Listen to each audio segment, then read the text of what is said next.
Each year, Microsoft Research hosts hundreds of influential speakers from around the world, including leading scientists, renowned experts in technology, book authors, and leading academics, and makes videos of these lectures freely available.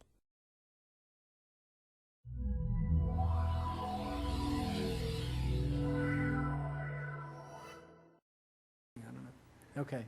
Anyway, I'm very happy to host Dave Naumann, who's here. We have royalty visiting. He was granted the title of Grand Marquis at the airport when he got his rental car. So you are in for a treat today, and he's going to tell us about higher order frame rules and such things. So Dave teaches at Stevens Institute of Technology in Hoboken, New Jersey. I should say that. Okay. Thanks. Yes, this is going to be a higher order talk. This is going to be a very snazzy talk because I put on a Pacific Northwest camouflage shirt. Otherwise, it's going to be a very pedestrian and kind of quiet, dry talk, I think. It was my collaborators refused to let me prepare a talk and refused to let me admit I might know how to use PowerPoint. So this is a very, very old-fashioned talk that I presented at Dogstool in February to a bunch of type theorists and logicians interested in reasoning about state in imperative programs. So that's just kind of a little context to let you know what's happening here. So that's me. That's one of my collaborators is here. The other collaborator on this particular work is Stan Rosenberg, a PhD student at Stevens. So this is based on their work, but all the foolishness parts I get the blame for them. So quickly, the context for this work is it's funded by the JML Consortium grant from the National Science Foundation. JML is the Java modeling language. It's a bit similar to spec sharpish kinds of things. You have an object-oriented programming language. You have a specification language for it. You want to verify in a modular way object-oriented programs. JML has been around for a while, and we're trying to sort of catch up with Java and so forth, but also work out a foundation in such a way to cope with the big picture of verification, which is that there are lots of kinds of verification systems. I can do interactive verification in a higher-order logic prover. I can try to do fully automated verification based on SMT solvers, things like that. Ultimately, if you want to verify big systems, you're going to cobble together a lot of these things and try to justify that you've cobbled them together in a coherent way so that the reasoning actually makes sense. So that's a reason to have some interest in foundations, and one justification for why we've gone off and cooked up a new logic, whose main virtue is that it's not very new. So one of the focuses of what I want to talk about today is reasoning about invariants and information hiding. So one sometimes wants to hide some information that should be out of scope from a client, like the internal details that aren't present in an API. What does that mean in terms of reasoning? If I have some internal invariants that are critical, is it sound to hide them from a client or not? And what exactly does it mean to hide from them? So in the world where you have a global heap and pointer data structures, there's great difficulties in achieving encapsulation, and so making hiding work in a sound way is a challenge that I want to talk about. So the point of the talk is really one take on how to try to address that challenge. So another dimension here is trying to deal with object invariance and encapsulation in terms that cope with a really wide range of software where it's not always a single object in its local representation, but a group of objects that interact, and yet somehow they form a cohesive whole smaller than the global heap of the entire program. So the origins of our work in the logic are threefold. So one is separation logic, which is a specialized logic about the heap, and in which predicates can talk about pieces of the heap, or program specifications talk about pieces of the heap. This is really beautiful and very successful, and the only point I want to make about it for the moment is that they talk a lot about footprints. There are these footprints. What does that mean? A piece of the heap on which a particular predicate depends. And so if a program is acting on this piece of the heap, the program's footprint is here and the predicate's footprint is here, then maybe they don't have much to do with each other. And the logic helps deal with things like that.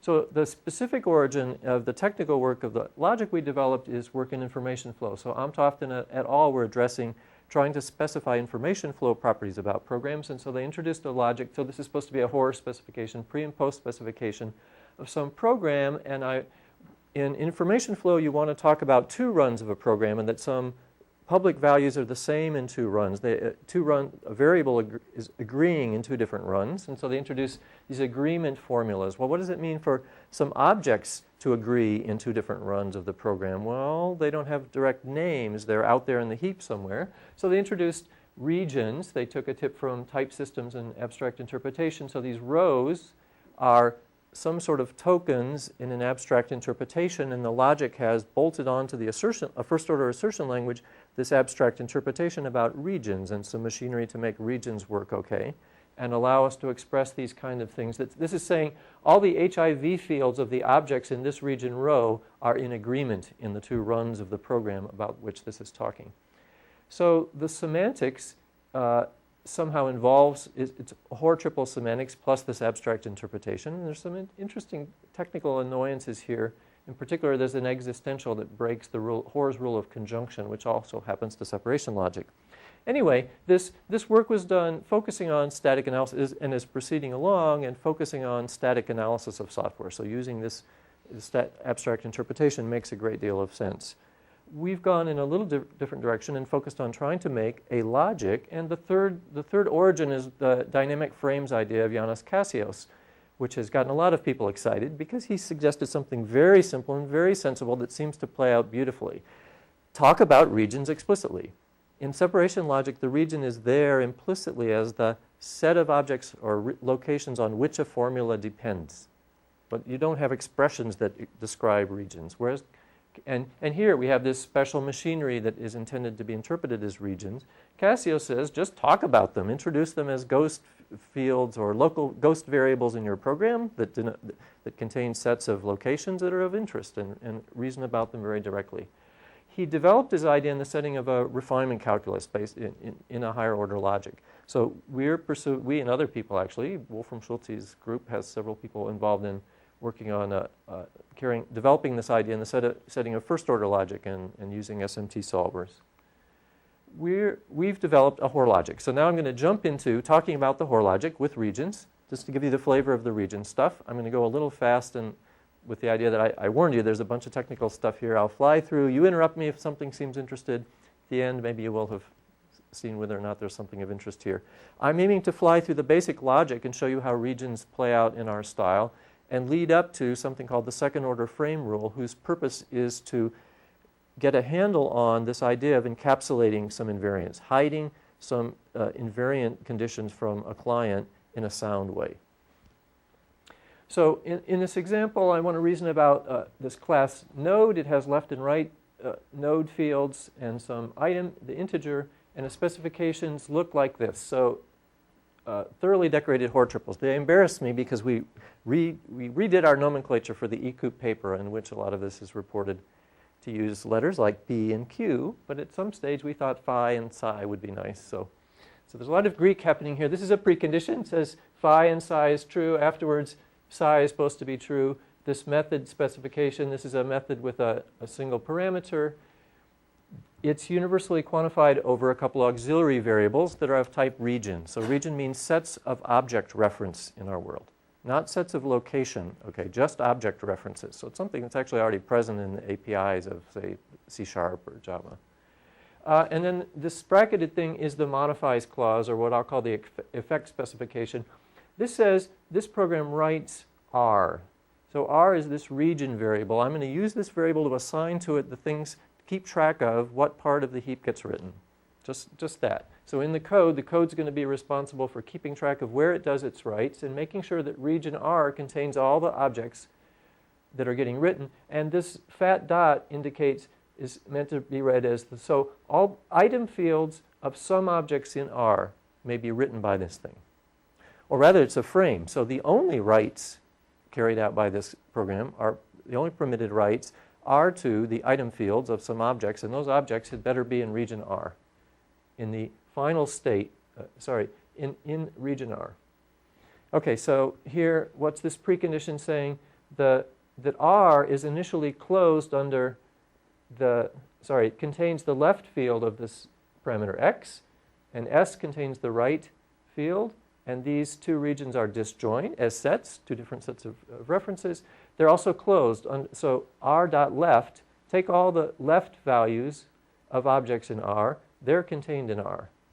Same for right, S dot left and S dot right. So you can sort of see S and R as the two regions of the two subtrees here, although this needn't even be a DAG. And in the end, I want to make sure, and then psi here is serving as a little bit of an invariant, right? It's true before and it's supposed to be true afterwards, and it says that all the nodes in S have positive items. So I'm going to set one item to 0, but I want all the ones on S to stay positive. And I want to reason about locality of effects in the heap to be able to draw this conclusion. So more notation with the logic. So this is a provable Hoare triple in some context where I keep track of the types. I won't wave this in your face for too long, but in a context where we know some types of some things, we have a triple for, this is an instance of the axiom for a variable assignment. So read the left field of x into variable y, afterwards it's there, and moreover you've written y, okay? The logic in part is designed following separation logic. So the expression language doesn't allow you to read deep into the heap. This avoids reachability complications and aliasing conditions all over the place. So you have these primitive commands that let you read one pointer deep into the heap or write one pointer deep into the heap. That streamlines the logic. And applied logic would have lots of derived rules and syntax sugar, of course. Okay, so this is the instance of the axiom you would get, or something close to that, for a simple variable write. And you can see this effect here. I'm writing y. Now, there's a frame rule that says if some condition is independent from the effect, it should be preserved by the command. So if you look at these formulas phi and psi, they don't mention y at all. So writing y can't possibly interfere with them. So if you add them, this conjunction as a precondition, it's also valid to have it as a postcondition, right? So that's a simple instance of the so-called frame rule. Dates back to Hoare's rule of invariance, Reynolds' constancy, I think. Okay, so this slide repeats those formulas, and we move on to another command. So this is the command y's item gets 0. And what does it do? Well, it writes the item field of y. In our notation, the effect of writing some field is supposed to be a field of the things in some region. So here's the notation for a singleton region. Okay? So this writes the item field of the things in this singleton region y. Y is not curly brackets for sets. Well, it's not necessarily a one-element region. It could be empty. So if y had been null, this would denote the empty region. Otherwise, it's the singleton region containing the value of y, which in this particular command, it is going to be a singleton because y is initially not null. Okay, so now if we looked at phi up there, the item field name doesn't occur in phi or in these two expressions either. So I can tack these on as a precondition, and since they don't involve the item field, writing nothing but the item field won't interfere with them, so framing says I can assert them afterwards too, okay? So now, I'm talking about framing. What's that all about? Well, we have a static analysis for when some effects capture what's read by, or the footprint of a formula, and these are going to be read effects. So this judgment here says these read effects frame psi. So look at psi. It involves this variable. It's got a free variable s, and moreover, it refers to the item field of some things. X isn't free, but the item fields of elements of s are read, and that's what this is. So psi reads s, and it reads item fields of things in s, and that delimits its footprint. So I want to conjoin psi before and afterwards, and what I need to know is that its read effect is separated from the write effect. Now this is a little tricky because we're writing item fields, and it reads item fields, right? So we don't get non-aliasing from some really simple syntactic situation, but it is the case that under this precondition, the preconditions that we have here, that singleton y is contained in R, and phi holds, under those preconditions, these are disjoint regions, okay? So the frame rule says if you have effects that are disjoint, then you can conjoin this thing, okay? And so we are able to derive this by our frame rule. And I'll come back to a little bit of the technicalities of how that actually works.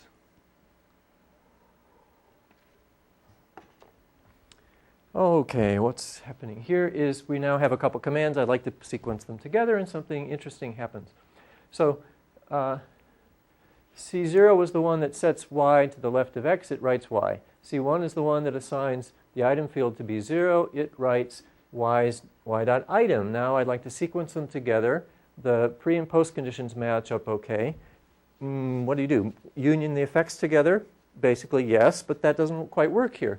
Because, as I didn't emphasize before, these effects, they involve state, right? Writing y just means you write the variable named y. No problem. Writing this, though, means you write some object in this region, and this region involves a variable. So we're talking about the value of this variable now denoting a set, and it's things in that set, they're fields that got written. That's mutable stuff. The novelty here is having these effects which involve mutable state. And because of that, we've introduced a new kind of interference in our quest to deal with existing forms of interference. We have the problem that this mutable stuff is intended to be interpreted in the pre-state. What you want to know is what pre-existing objects that some context could care about may have been updated by some command, right? So the effect is described with region expressions interpreted in terms of the pre-state. And in the pre-state, y has a different value. The pre-state of this C1 is not the same as the pre-state of this whole sequence that we're aiming for, right? So these things interfere with each other. It just doesn't work. So what we need to do is avoid that by doing a little subsumption. Y is in R. So writing R.item is an approximation of writing Y.item. So using a subsumption rule to get from here to here, I now have an effect that isn't being interfered with, right? I've lost a little information, but I've got an effect that isn't interfered with, and therefore I can get this combined thing. Yes, but it seems you should be pointing to the Singleton Y subset of R in the pre-state of C1, not in the post-state. That's true. Did I not? You pointed That's to the one in the precondition. Oh, well, sorry. I Oh, I see. mispointed, You but pointed to this the is line the above. precondition. I see. Yes. But thank you. Thank you. I don't know my talk too well, so if I'm confusing, speak up quick. All right, so there we've gotten here, and the general style would be, now you can see, we add some ghost variables to keep track of regions of interest. Some of them will be permanently of interest. The reps of some object could perhaps be stored in a field of that object for reference in many contexts. Others will be just for a little bit of I'm rotating the subtrees or something, and I want to keep track of what I'm doing, so I introduce some local variable of type region to name the different pieces of things that are being updated, and I have ghost assignments to keep track of how they may have changed if I allocate new objects. And in the end, I forget them all. I draw some conclusions I'm interested in. I subsume the localized effects up to more global effects, and then I forget the ghosts. That's more or less what I just said.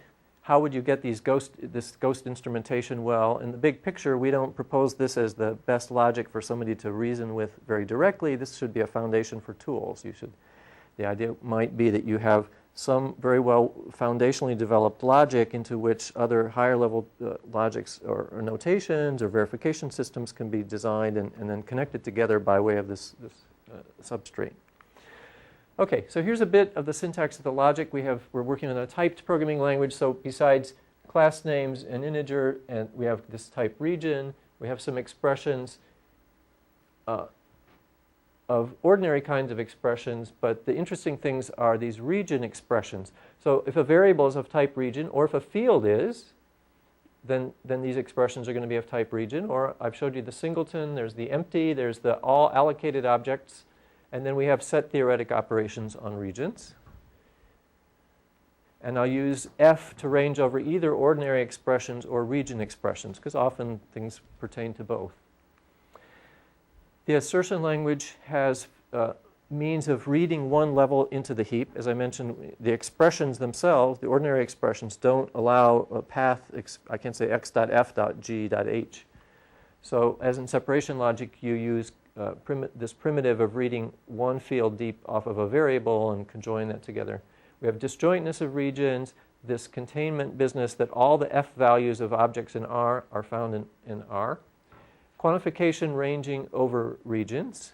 And then I've already showed you by example some of the effects reading fields out of some region, writing them, reading all. So all is, you can think of as a distinguished ghost variable. It's just the set of allocated objects. So it automatically gets updated by the new construct and by nothing else.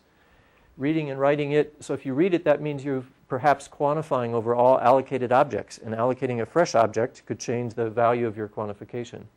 Writing all represents that the program allocates. And fresh means everything in this region in the post state is freshly allocated. Later we'll see why we were forced to introduce that. Okay, so then we have ordinary variable assignments, including ones working with region variables.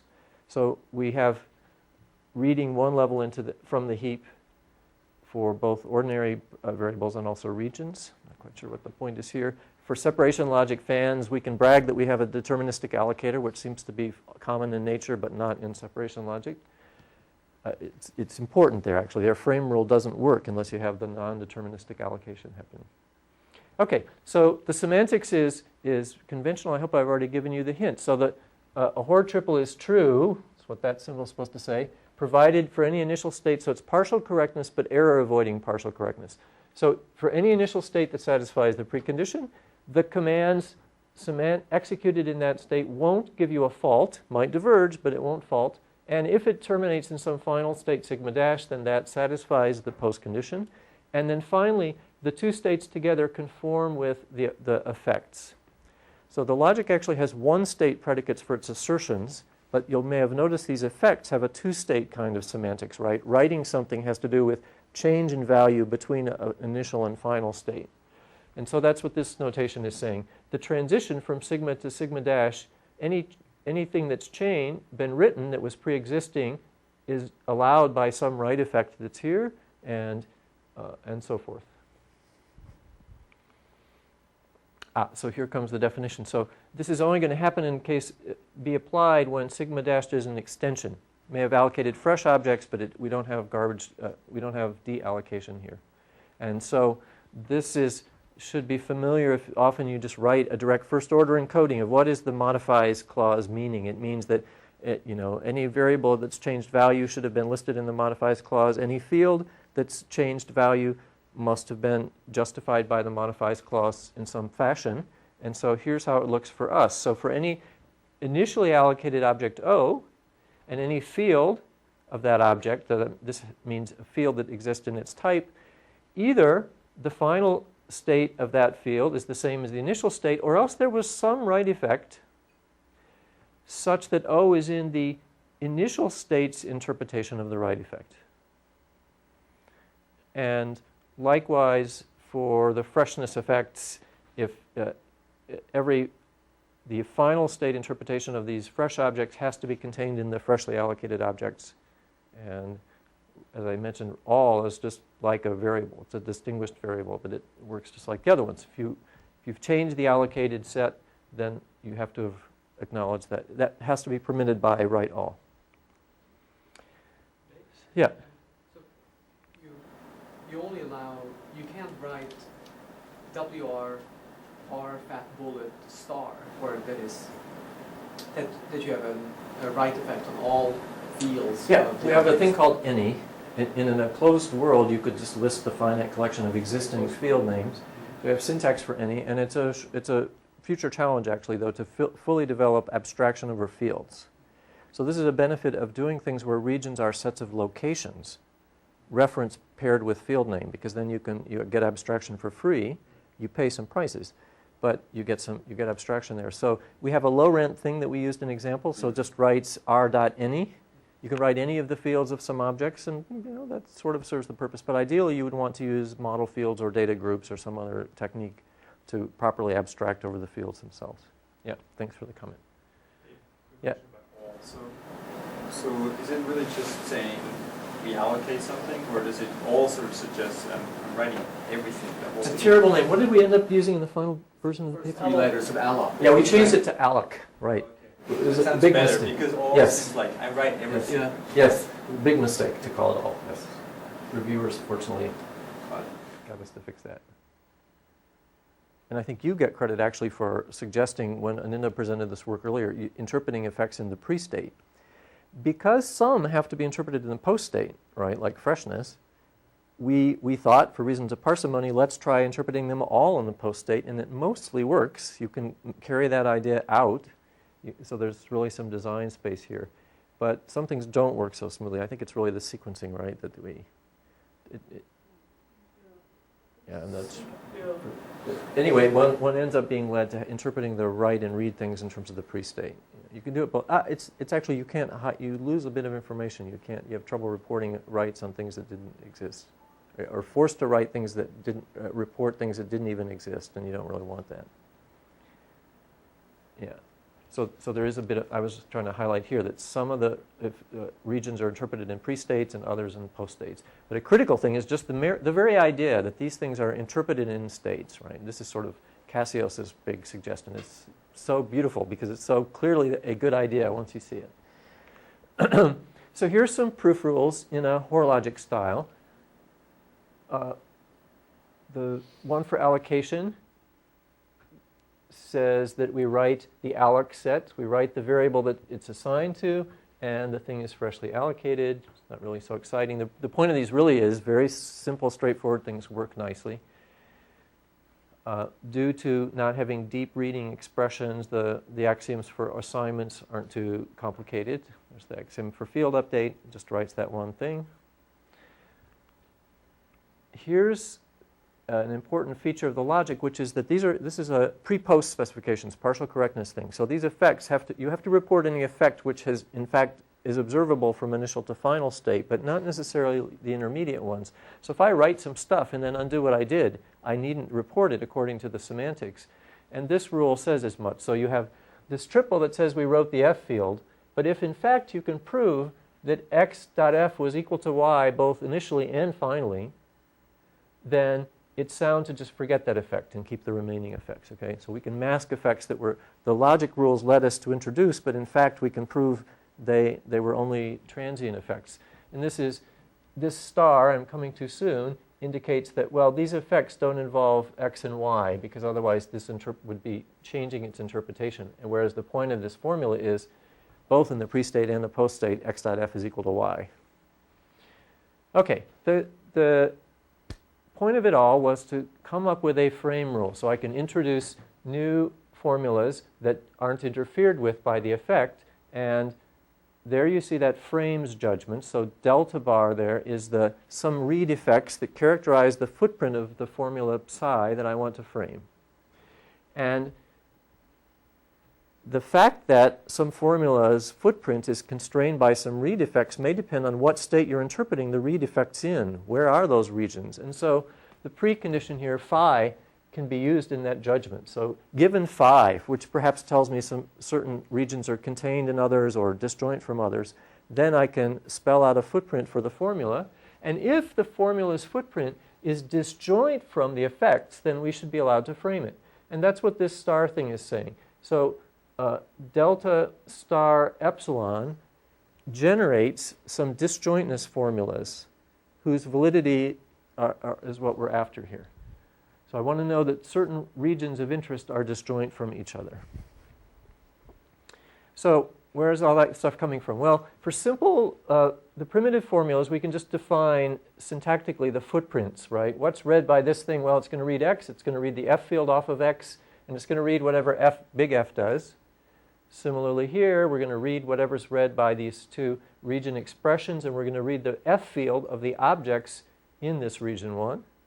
So if, for primitive formula, what they're framed by is their footprint, and there's no conditions under which that needs to be the case. And then there's a set of rules for framing of other formulas. For example, what frames a conjunction? Well, if you know the frame of one conjunct, and under that condition, you know the frame of the other, well, now you've got yourself a frame for the whole thing. This is rather interesting. It appears to be like a dependent conjunction. It appears to be asymmetric, and it's not.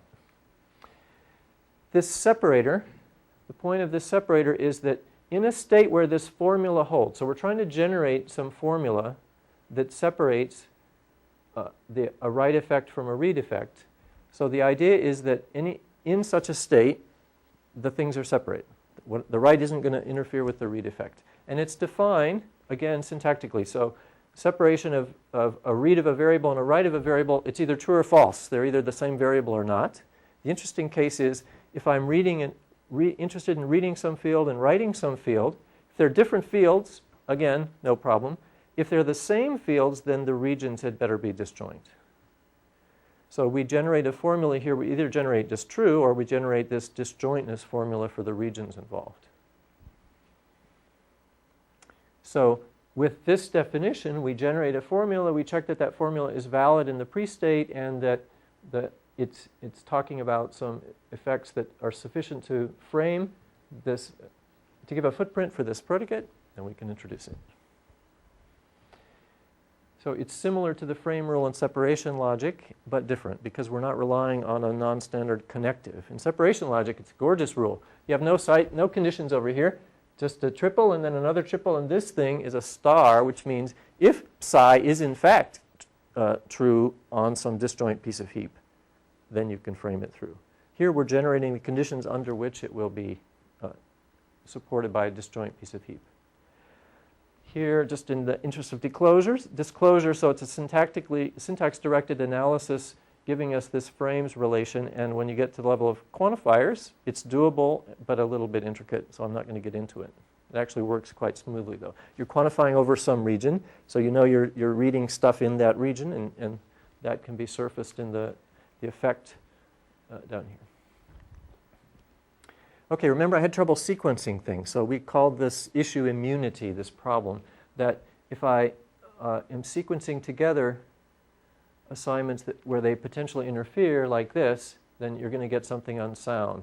So what we need to do is, when we have effects that we would like to merge, know that the first effects aren't writing anything which is then referred to in the second set of effects. So we have this condition called immunity, which I don't think I have material on. I don't want to go into. So yeah. So the effects are not ordered. It's an effect set. Right. Yeah. You can think of normal forms to kind of subsume them. I'm already abbreviating a wee bit here. But yes, it's just a set of effects. What you need to know is any of the regions that are used to describe what was written in the second part of the sequence won't get reinterpreted if we push it farther forward in the sequence in virtue of some assignments, right? Yeah, and that can actually, immunity can be described in terms of the separator, actually, validity of something with separator. Yeah, and so in practice, you get, in order to have Hoare triples that satisfy this extra condition, you typically have to subsume up to more abstract regions, you could say, bigger regions.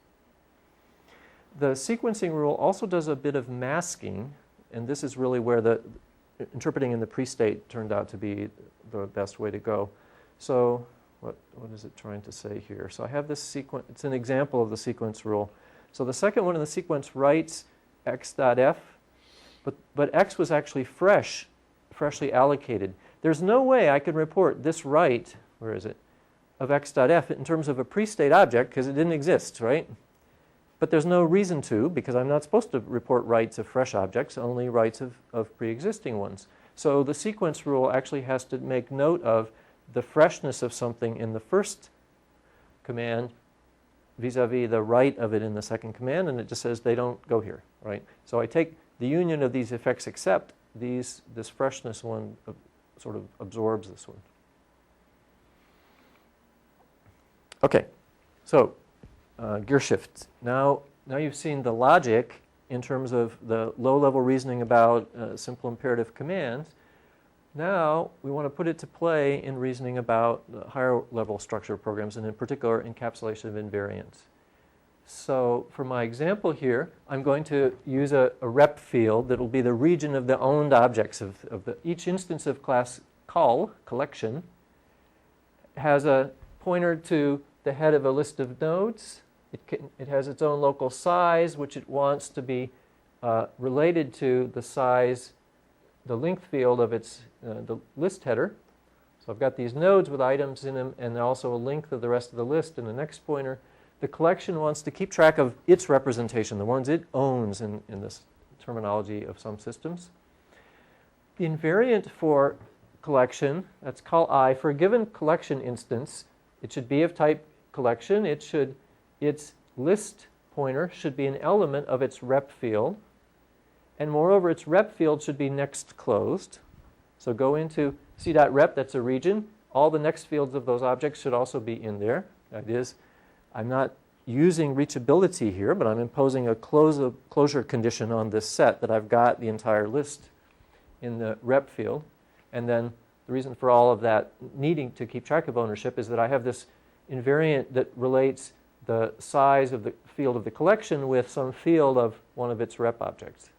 Okay, this is easy to frame. So here's a effect that frames call I. I mean, look, it reads C, it reads list of singleton C, it reads rep of singleton C. So these three, I've abbreviated a bit. These three fields are all read off of singleton C. Not only that, but it reads the length and next fields of some objects in this region given by c.rep. Oops. Okay, now, partly because I want to, I'm jealous of the second order. You already have some subsumption going on there to generate that read effect, because you actually read the len field off c.lst in the last conjunct. Yeah. And yet you know from that the second conjunct that c.lst. c.lst. That's right. Yeah.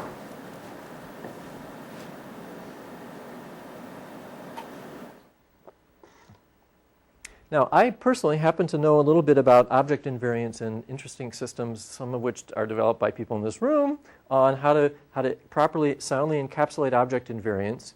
And they're intricate, and it's not always the real challenges are how to deal with real programs and have flexible enough disciplines to work. But there's also the challenge of how do you really formalize this in a convincing way to be sure and in a transparent way that the discipline is indeed sound.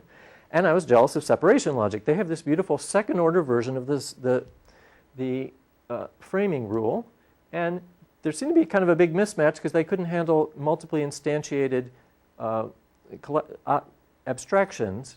However, one thing we've noticed in this work is that it's fairly natural to say, okay, if this is the object invariant for a single instance, well, a natural thing to write down is the statement that all instances satisfy their object invariant, okay? So now I have a single formula that I might want to frame all over the place, and I'm going to call it a module invariant. Let's look at its framing. So this psi here is this particular statement that all of the collections set in some region given by this variable C's, that's where the collections are that I'm interested in right now, all of them satisfy their invariant. What's that framed by? Well, it's reading C's, and then it's reading, well, the stuff that's read by here off of this region, so that amounts to this. Let's see. Well, I read C's and I read some other stuff, but I need to have a handle on what's going on with these regions, and in particular, I'm going to introduce another region variable, CR. That's where all the reps are, okay? So any of the collections in C's, their reps are contained in CR, okay? So just give me a way to think about the heap. There's a bunch of collections, there's a bunch of their reps collectively pooled together for some reason, and then there's the clients with the rest of the heap at hand, okay? So if under the assumption that all the reps are in this place where I'm trying to keep track of them, then we can frame this formula, the module invariant, by saying it reads C's, reads CR, it reads the rep list and size fields off of the collections, and it reads the len field and the next field off of CR. Now you see why I needed CR, because I'm reading length and next fields of the reps of some collections, and now we're getting multi-step indirection here, and we're likely to get in headaches of reasoning. But if I pool all the reps together according to this little discipline that says I'm going to keep track of them in this variable, well, then I'm reading the length and next field off of some stuff in there. It's just that. So what's going on here? I have a module invariant that I might want to hide from clients. And I know its footprint in terms of, I've got these two global variables that are there, so I can talk about the footprint of the collections and the reps, and that's the stuff I'm going to hide from the client. So here it is repeated that there's the thing I'm trying to hide from the client. Here's the confinement invariant I already showed you. Here's another one. The client, so if we go outside of the collections and their reps, so all the allocated objects other than them, if you dereference them, you don't get into the reps. This is a typical ownership confinement condition. Clients can't point directly to reps, okay? I pooled all the reps together in CR, and the collections in Cs. So if I look at all allocated objects other than them and dereference any old pointer, it better not be in here. This is saying all these values are not in this set, okay? So that's a little confinement discipline that I'm going to follow. And here's another confinement discipline I'm going to follow for a different reason. If you have different collections, they have disjoint reps, okay? I pooled them all together to talk about them being separate from clients, but I also want to know that the reps of distinct collections aren't overlapping. So here's what I'm proposed to do. If I have some method that works on an instance of a collection, well, I would like to think in terms of its own invariant, right? Just collection of D. But I've proposed this module invariant. So what's going to happen is I'm going to frame this formula. I'm going to first prove something about the method implementation in terms of just the invariant for that one instance. And then frame around it the fact that the invariant is true for all the other instances too, because it was beforehand and it can't be touched. That's going to be the idea here. So this is all collections other than D, right? All the ones in C except for D. Their invariant is going to be assumed beforehand and maintained. And if I can frame that, then if I know if the method maintains the invariant of D and of all the others, well, that means I've preserved the module invariant. So now you're seeing the outlines of what I want to call a programming discipline. So I have some confinement invariant going on. I have these chi conditions that are talking about there's some regions, there's some things I'm interested in, they're separate from each other or not.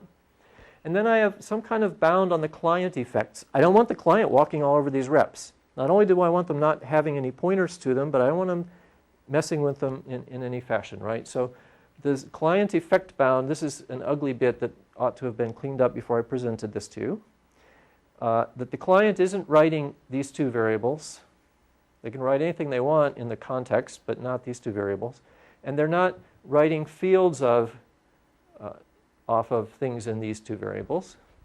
And now a programming discipline amounts to some invariants that you maintain globally and some constraints on the effects of the clients, that they obey some encapsulation boundary, whatever it may be. And so for the discipline to be sound boils down to this, that I have some frame of the invariant that I want to hide.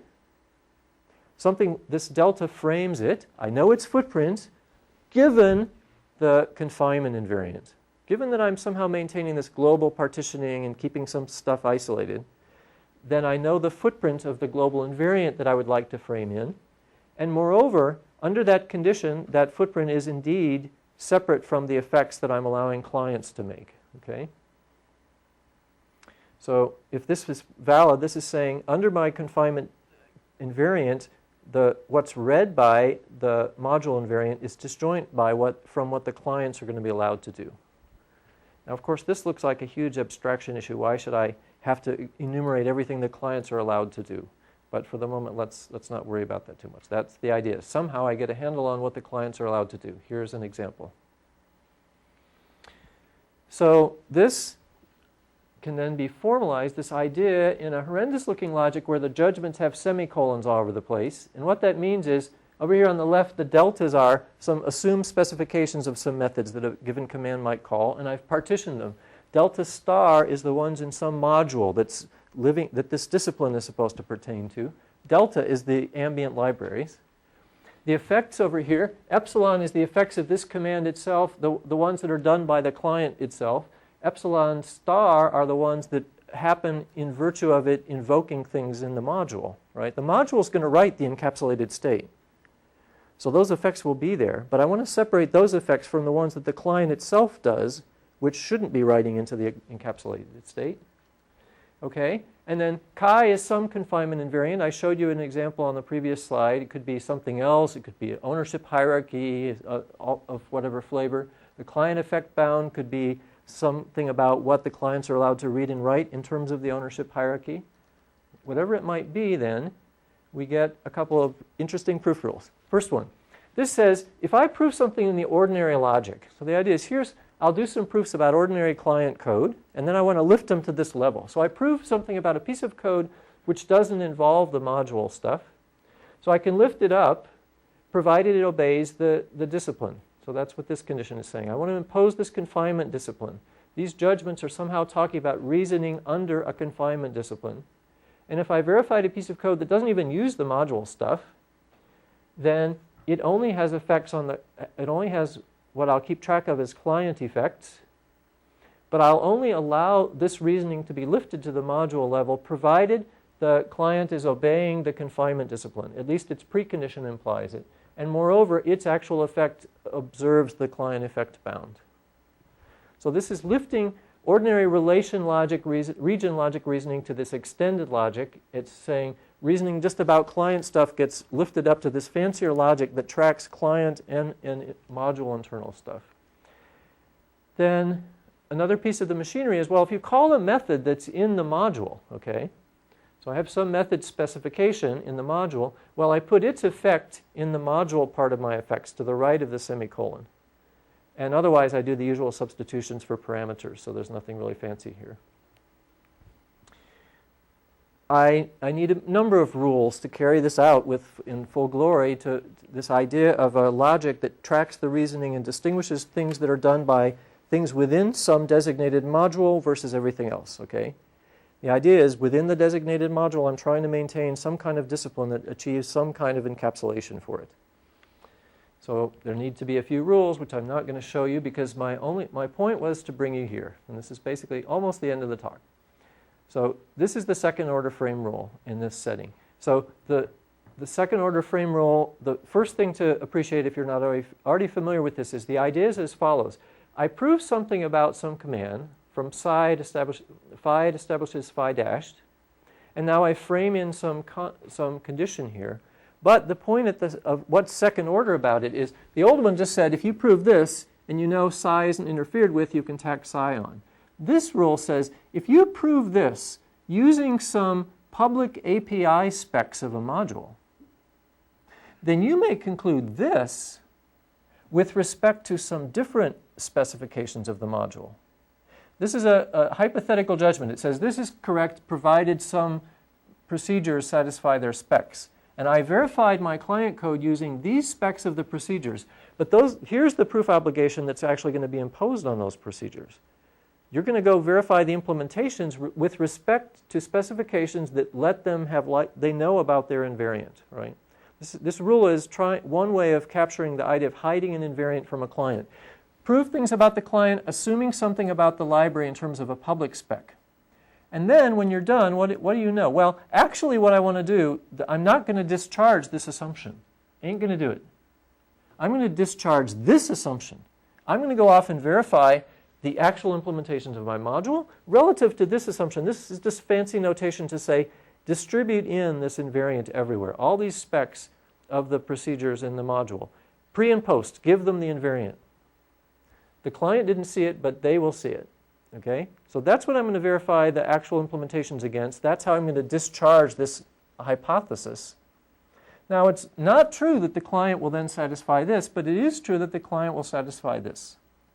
So unbeknownst to the client, somehow initialization has made the module invariant true initially, and it'll stay true finally. Client didn't care because if they wanted this, they'll be satisfied with this. But what we've achieved is we now, under some programming discipline, if I've successfully encapsulated the things on which the module depends, I can now verify the module against different specs from the ones that are actually being used in reasoning, which on the face of it is an unsound mismatch. I mean, Hoare proposed this in '72, so I like to call it Hoare's mismatch. You know, he said, have these invariants for your data structures, but don't put them in the public API. Well, what's the procedure call rule say? It says if you verify a procedure against a spec, you can then use that spec at the point of call. It doesn't say you can use a different spec that you happen to like better. That's craziness, right? But it's not craziness. If this mismatch is justified in some way, in particular that the client somehow unbeknownst to them this invariant is carried around, well, why could it happen unbeknownst to them? Only if you have some sound discipline for keeping them unable to interfere with it.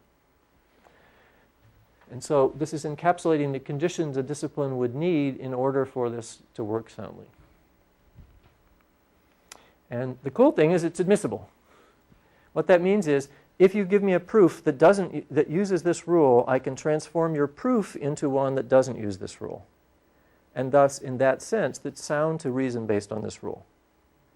I didn't give you a semantics for these horrendous things. I can give you a simple-minded but wrong semantics. I mean, naively, you just sort of merge them together. In some sense, that's what the rule is doing. I meant to point out, it turns semicolons into commas. This is a judgment in the original logic, okay? It just says, I have a set of hypotheses about procedures. Commas just separating things in my set. Whereas this one said, I have partitioned the module procedures from the others. This says, I just have a collection of effects. This says, I have these collections, but I was keeping them separate, okay? So that I showed you a rule that went from, this rule going from the ordinary logic to this extended logic, and the frame rule brings me back into the ordinary logic. But the thing is, it's not even clear how to make a semantics for these fancy judgments, that there's something intentional going on in the semantics. And I do not know, it's an open question, what semantics could be given to these for which this rule is sound. But it is admissible. So what that means is there's a uniform procedure for taking any proof using this rule and transforming it. What do? Well, in virtue of these conditions, you figure out how to put in ordinary frame rules all over the place so that you conjoin this formula throughout the proof. You have a proof of this, so conjoin the module invariant throughout that proof and use the frame rule to make that actually work. That's how the admissibility proof goes. This is the only place where you need second order type of rules. So I'm not sure I fully understand the admissibility, the consequences of this theorem. This means somehow that you can get rid of the need for the second order.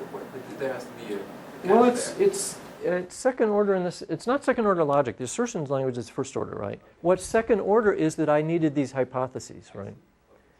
So I do want hypothetical judgments, right? And the point was the original frame rule didn't involve hypotheses. It just said from a Hoare triple conclude a Hoare triple, right? The ordinary frame rule.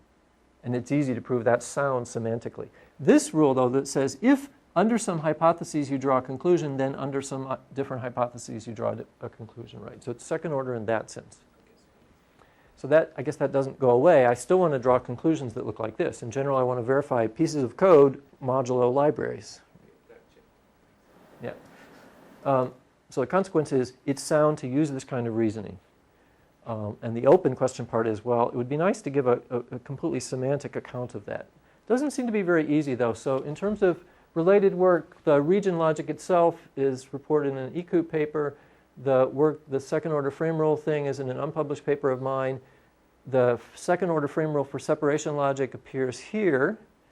And 4 years later, this February, they have released a technical report or a journal version in which they actually prove their result, that their second order frame rule is sound. They prove it's semantically sound. So it's not just an admissibility argument. So they actually have a semantic proof, but it took 4 years for the proof to actually appear. It's because it's quite hard.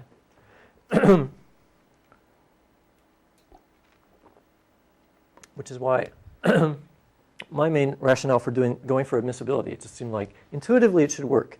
You should be able to just use the ordinary framing to tack on this invariant. It's hidden from the client, right? What does that mean? What does ordinary encapsulation mean? You know, the stuff is there, but the client doesn't get to see it because of the interface, right?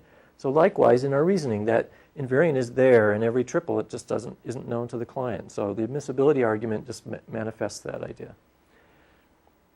But to their credit, there's actually 2 points of interest here. First, there is a second order frame rule that can be proved sound. But it also can be proved, it's only sound under a restriction to precise predicates. So the invariant that they can frame has to be precise, which is technically means it has a unique footprint in the heap. In separation logic, you can have these sort of non-deterministic things because the separating conjunction is not a propositional operator. It's a modal. It's got an existential in its semantics.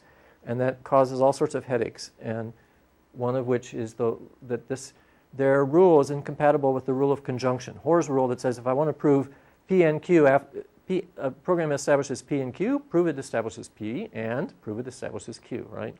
It's just patently true of most normal program semantics. And so Reynolds took the view that it's got to be there, and we have to figure out what to do to make the second order frame rule compatible, and it turns out restricting these predicates to be precise means that you don't have them slipping around because of this existential, and then the rule goes through. Other people have actually worked out semantics in which the rule of conjunction is thrown away. You can do very fancy semantic models in which second-order frame rule is valid in general. It's difficult to connect those with ordinary program semantics. Advert for Francois Potier's upcoming paper, he has pointed out that in some sense this thing is, you could say second order, or you could say it's in continuation passing style. To formulate this rule, the rule was supposed to be about having public APIs for modules, but an internal verification condition that doesn't quite match, because internally I know about some invariants on encapsulated state, right? So really, shouldn't the rule look like that? What's this doing here, right? Well, I don't know. I'm not smart enough to have cooked up these rules in the first place. The separation logic rule has this form, and you all nodded politely, so I think it makes some intuitive sense that I have a rule that says if you prove something about a client under some assumptions, then you can conclude something about a client under some assumptions, right? It's reasonable to talk about the client and the assumptions together. Francois said, but wait a minute, can't I just talk about the encapsulated thing by itself? And so his anti-frame rule, is a rule of that kind, attempting to do that. It's not really in a logic setting, it's in a higher order functional programming setting with capability types and stuff. So the details are quite different from what I've talked about. The idea is worth being aware of. And that's all I had to say. Yeah. I'm wondering, so you talked about sequential composition. What about parallel composition? No idea. But it seems that you have basically done 80% of the hard work in order to do parallel composition, perhaps. I hope. Because, I mean, so at very high level, and this is unfortunately the level at which I understand this business because I'm an outsider, but by looking at such a logical level, basically, at the semantics of programs, whether the program is sequential or parallel, it's kind of... And also, the other thing also I was wondering, as anybody, there is this notion of like disjoint region or separation between two set of FX and things like that. So is there anybody who has kind of refined that further in the sense of, you talk about read-write, for instance, but you could have object commutativity operation or something like that, that would arise naturally if this was also if you had parallel composition, for instance. Yes, so I think yes on both accounts. So about parallel composition, we haven't worked in detail, but indeed the intuition seems to lead us there. And in separation logic, there's work in concurrent separation logic using separation at least to deal with concurrency, including invariants that are hidden, yes. And about the other, we need read effects. It's interesting. So initially we thought all we really care about was write effects not interfering with a footprint. At some moment, as you saw, it seems natural to talk about the footprints of a formula in terms of its read effect, okay? So far, from what I showed you, I had write effects of commands, read effects of formulas. If you start putting commands into formulas, like pure method calls in formulas, then again, you're going to need to know the read effects of a command so that when it's used in a formula, you know what it's reading, right? And for purposes of program equivalences and transformations, you certainly want to know read effects as well as write effects and their relationships. Nick Benton has worked on a relational logic. Benton and Hoffman and other people worked on relational logics using effects, and we believe this approach to effects might work very well for that purpose. In fact, even within just the Hoare logic, you need read effects to do the substitution rule. What things can be substituted for free variables, right? Specs in general need variable auxiliary scoped over the pre and post condition, and now you want to substitute for those things, like in the recursive procedure calls and so forth, right? What things can be substituted for, now you need to know read effects of expressions, and so, of commands, because you want to know that it doesn't read something. If you do a substitution, it's not changing it's something that it's going to then read. So you need read effects of commands even for that, even to fully develop the logic. Yeah. In your second order frame rule, you had the circle times operator that you weaved in this psi. I wonder, does that mean, could you even apply the rule if you, suppose that you had a class of readers, and that is stream readers reading input streams, and then you have text readers and file readers and stuff. and one of the readers that you have is a filter reader, which is a reader that's implemented in terms of another reader. Then could you really weave that psi in? Because then when you're operating on a filter reader, there are going to be some intermediate parts of the state where the invariant for the filter reader does not hold, but you still need to call down into the underlying reader and expect its invariant to hold. Right. So does that isn't it the case here? All this does is say, if you can identify some collection of things for which some discipline allows to encapsulate some invariants that are only of relevance to them, then you can factor them out, right? This rule just makes a distinction between the starred ones that are going to be treated as a unit, which I'm calling a module, and for which some invariant has to be maintained, and a confinement invariant, and the effects of everything else has to be bounded. And then you can frame over just them, right? So it's nothing more and no less, right? So if you have things which are highly interdependent in such a way that you can't make this kind of separation, then such a rule will not work. But it still seems that to the clients, the client doesn't really care if the... Exactly, so you can put these two together into some context in which their interaction can be just talked about and something can be hidden that they share information about, but the client doesn't. What this is not at all attempting to do is give you a systematic way of doing something like ownership systems where it accounts for the layering of encapsulation domains, right? This is saying focus on a single encapsulation domain. So it doesn't at all address that issue of layered encapsulation per se. On the other hand, the existing work that provide you layered encapsulations are relatively complicated and relatively restrictive, right? There's a reason that there's a number of ownership systems out there. It's because none of them fits all the known examples in the wild, right? And the state of the art, correct me if I'm wrong, is that the actually well-developed theoretical studies of ownership systems and implementations and verifiers all basically treat it as something global, right? You buy into the boogie methodology and use spec sharp, or you buy into universes and use a different tool, right? You essentially, the soundness of these tools rests on the global imposition of some discipline, right?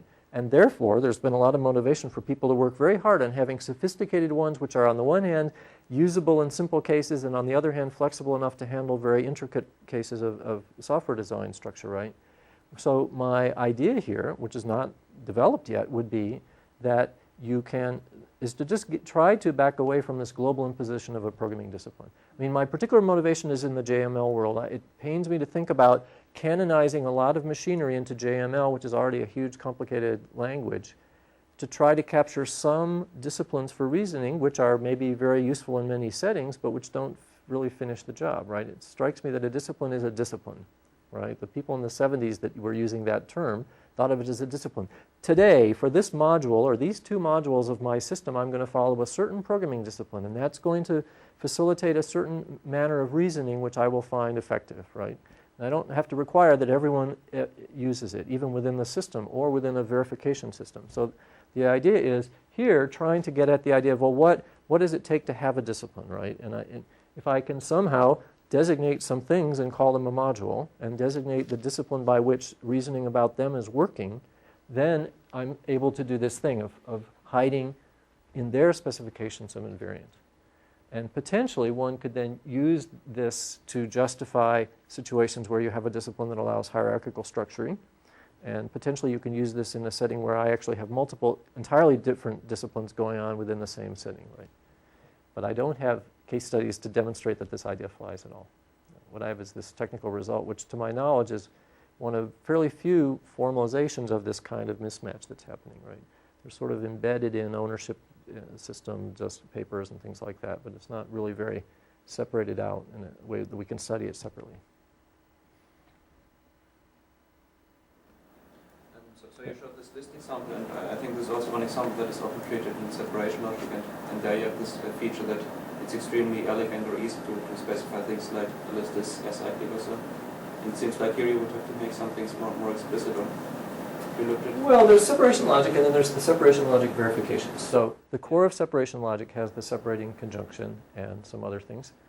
And all known to me examples of its verifications involve the addition of some kind of recursively defined predicates in addition, right? And special purpose machinery, iterated conjunctions, this and that and the other thing, you know, variations on the treatment of objects, whether it's a single memory cell or some clump of memory cells, right? It's all sort of ad hoc for specific examples, which is perfectly reasonable research steps. But so the existing state of the art is most of the work is focused on detailed functional correctness, so indeed you will need inductive predicates. We're interested in trying to kind of focus on the sort of separation kind of reasoning. You know, I have some lightweight partial specs, and so to sharpen that point, in separation logic, because you don't have footprints, you only have predicates. The only handle you have on footprints is getting predicates that pin down a piece of state. So you really need those inductive definitions if you want to pin down all the nodes of a list, right? Because you got to get to them. You have to be able to write a predicate that exactly nails those things down, even though it's indirect. You have to write a predicate that just talks about them so that you can get a predicate whose footprint is them, which is the ultimate point, right? So we are interested in, and I tried to demonstrate with that silly set left 0, it's not a complete specification. It just says something got its 0 set and some other things didn't get changed, and who knows what else happened, right? It's far from a complete functional spec of that code, but it does get at sort of lack of interference between things, which in practice seems quite useful. So that's why we deliberately didn't focus on inductive definitions, but there's no real problem in adding inductive definitions to this logic as well. So in the ECOOP paper, we have an example showing how the framing stuff works, which is a critical part, right? So we have the syntax-directed way of getting at the footprints of formulas, and you would need that to work for inductive definitions, or else you'd be worried, but it works fine. Thanks. Dave will be here all week, so if you have any other questions, feel free to come by. Ping. And thanks for your questions. They're great.